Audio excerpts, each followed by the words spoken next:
Gamer. இன்னைக்கு நம்ம என்ன பார்க்க போறோம்னா எப்படி ஒன்டா படிப்பது. உங்களுக்கு பல பேருக்கு இன்னும் ஒன்டா படிக்க தெரியாம இருக்கும். நான் பேர்னு சொல்லிக்க காமிக்கல, உங்களுக்கு எப்படி ஒன்டா படிக்கிறேன் ஸ்டெப் பை ஸ்டெப்பா சொல்லிடுறேன். அதை பாருங்க. முதல்ல நீங்க நான் ஃப்ரீ ஃபயர்லயே காமிச்சிடுறேன், அப்பதான் உங்களுக்கு புரியும். செல்போன் செட்டிங்ஸ் ஒன்று ரெண்டு ஆப்ஷன்ஸ் ஆன் பண்ண வேண்டியது இருக்கும். மறக்காம மிஸ் பண்ணாம பாத்துருங்க. நான் உங்களுக்கு ஏற்கனவே ஒரு வீடியோ போட்டிருப்பேன். அந்த வீடியோல செட்டிங்ஸ்லாம் சொல்லியிருப்பேன். அந்த செட்டிங்ஸ் எல்லாம் அப்படியே வைங்க. பார்த்து வச்சுட்டு அடுத்த வீடியோ சொல்ல ஸ்டெப் பை ஸ்டெப்பா பண்ணுங்க. உங்களுக்கு ஒன்டா போடும். ட்ரைனிங்ல போய் உங்களுக்கு அடிச்சு காமிச்சேன், எப்படி உட்காரணும்னு, எப்படி அடிக்கணும்னு காமிச்சேன். அவங்க பாருங்க.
செட்டிங்ஸ் உங்களுக்கு ஒரு சிம்பிளா ரெண்டு இதுல காமிச்சேன். நீங்க இதை பார்த்துக்கோங்க. ஸ்மாலஸ்ட் வித் அடிச்சீங்கன்னா இது சில ஓல்டு பிளேயர்ஸ்க்குலாம் தெரிஞ்சிருக்கும். இப்போ பிகினர்ஸ் கேண்டி போட வீடியோ ஓல்டு பிளேயருக்கும் தெரியலனா பார்த்துக்கோங்க. ஸ்மாலஸ்ட் வித் இருக்கா? ஸ்மாலஸ்ட் வித்ல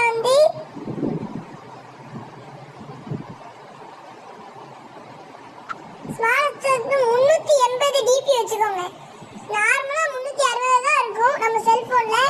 380 வச்சுக்கோங்க. உங்களுக்கு லாக் ஆகாதுன்னு நினைச்சீங்கன்னா நீங்க 400 கூட வச்சுக்கலாம். 400 வச்சா நல்லா ஒண்டா போகும். ஆனா லாக் ஆகும்னு நினைக்கிறவங்க 380 வச்சுக்கோங்க. இதுதான் கரெக்டான ஸ்மாலஸ்ட் இது. 400 கூட வச்சுக்கோங்க. ஆனா கண்டிப்பா 380 வச்சுதான் ஆகணும். 360 வைக்காதீங்க, 380 வச்சுக்கோங்க. அடுத்து பாயிண்டர் ஸ்பீடு. பாயிண்டர் ஸ்பீடு ரொம்ப முக்கியம் ஒன் டாப்க்கு. பாயிண்டர் ஸ்பீடு இல்லைன்னா ஒன் டாப்பே இல்லைன்னா பார்த்துக்கோங்களேன். அந்த மாதிரி பாயிண்டர் ஸ்பீடு ஒன் டாப்க்கு ரொம்ப முக்கியம். மூவ்மெண்டா ஒன் டாப் பிடிக்கும். இது வச்சா மூவ்மெண்ட் கிடைக்கும். பாயிண்டர் ஸ்பீடு வருதா? இது மூளை எல்லாருக்கும் நடுவில் தான் இருக்கும், மீடியமா இருக்கும். நீங்க அதை ஃபுல்லா ஆக்கிக்கணும். ஃபுல்லா ஆக்கினாதான் வரும். ஆனா சார்ஜர் ரொம்ப போகும், கொஞ்சம் லேக் ஆகும். அதை மட்டும் கொஞ்சம் பார்த்துக்கோங்க. சரி, பாய் காய்ஸ். எல்லாம் சப்ஸ்கிரைப் பண்ணி லைக் பண்ணுங்க. மீண்டும் இதே மாதிரி உங்களுக்கு யூஸ்ஃபுல்லான வீடியோஸ் தான் நிறைய வரும். நான் ஆடுறேன்னா நல்லா இல்லாட்டி எனக்கு சப்ஸ்கிரைப் பண்ணுங்க ப்ளீஸ். பாய்.